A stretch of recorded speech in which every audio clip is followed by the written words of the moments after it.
Good afternoon, all of you. Welcome in political science class. And we are doing our chapter number 6. Today's our topic of period Lok Sabha elections in 1977.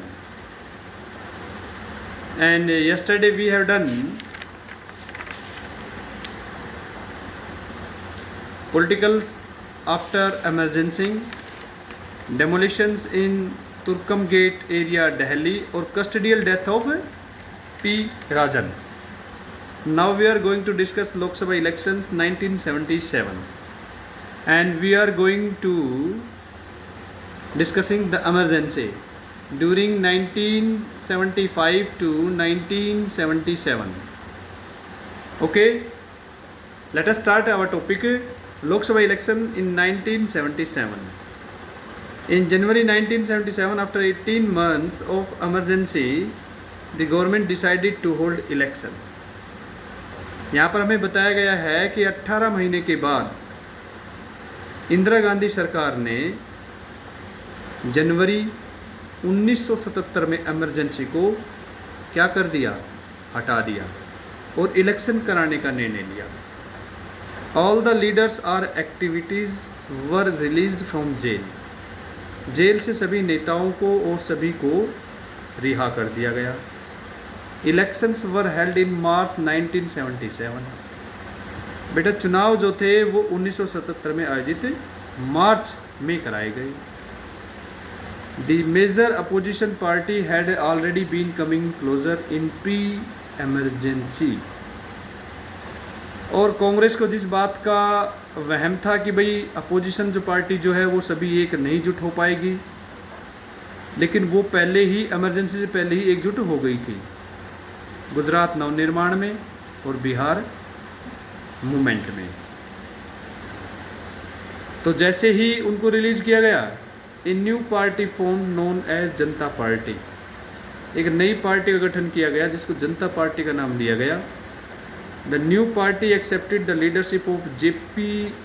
Narayan, और इस party का नेता पिता चुना गया जयप्रकाश नारायण को. The Janata party made these elections into referendums of emergency. इसमें एक बात हमारे सामने बताई गई है. तो जनता पार्टी थी, उसने लोगों के सामने इमरजेंसी के दौरान जो अत्याचार हुए थे उन सभी को लोगों के सामने रखा. The formation of Janata Party also ensured that non-Congress votes would not be divided.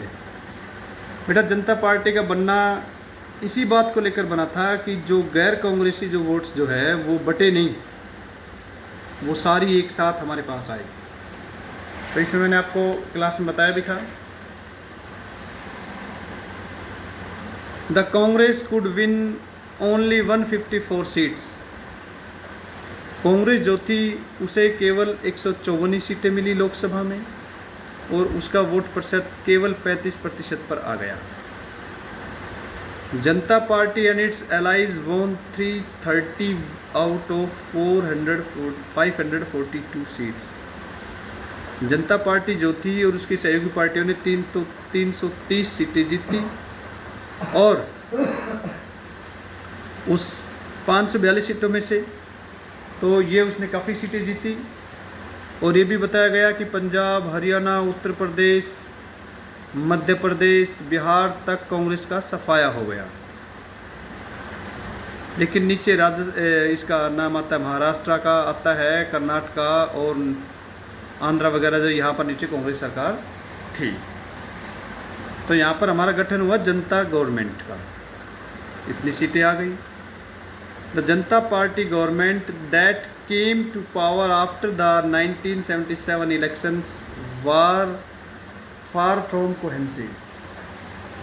बेटा जनता पार्टी सीट तो जीत चुकी थी, सत्ता में भी आ गई थी, लेकिन आपसी तालमेल की बहुत कमी थी. क्या आपसी तालमेल कम था? There was a stiff competition among 3 leaders for the post of PM. प्रधानमंत्री पद के लिए 3 नेताओं में बहुत भारी कंपटीशन था.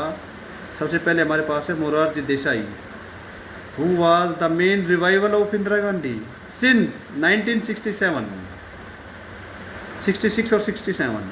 मोरारजी देसाई जो इंदिरा गांधी का सबसे बड़ा प्रतिद्वंदी, सबसे अनुभवी, बॉम्बे स्टेट का सीएम भी रह चुका था, वो सबसे बड़ा प्रतिद्वंदी और सबसे पहला दावेदार था पीएम पद के लिए। दूसरा नाम आता है चरण सिंह, लीडर ऑफ भारतीय लोक दल, और ये भी उत्तर प्रदेश के सीएम रह चुके थे, तो ये भी अपने आप को दावेदार मानते थे कि भाई मैं भी प्रधानमंत्री बनूं।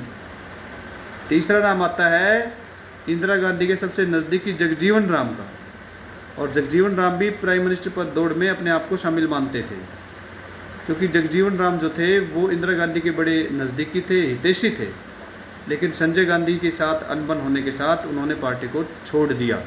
तो ये सारा करा धरा संजय गांधी का भी आप लगा लीजिए, लेकिन सहमति किस पर बनी वो देखिए।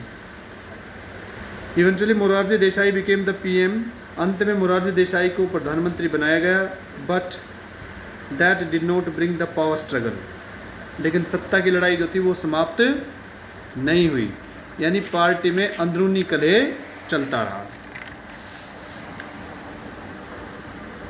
It criticize felt that the Janata party lack direction leadership, ये भी महसूस किया गया, आलोचक ये कहते हैं कि भाई जनता पार्टी में नेतृत्व की कमी थी, एंड ए कॉमन प्रोग्राम, और वो एक सामान्य सभी के लिए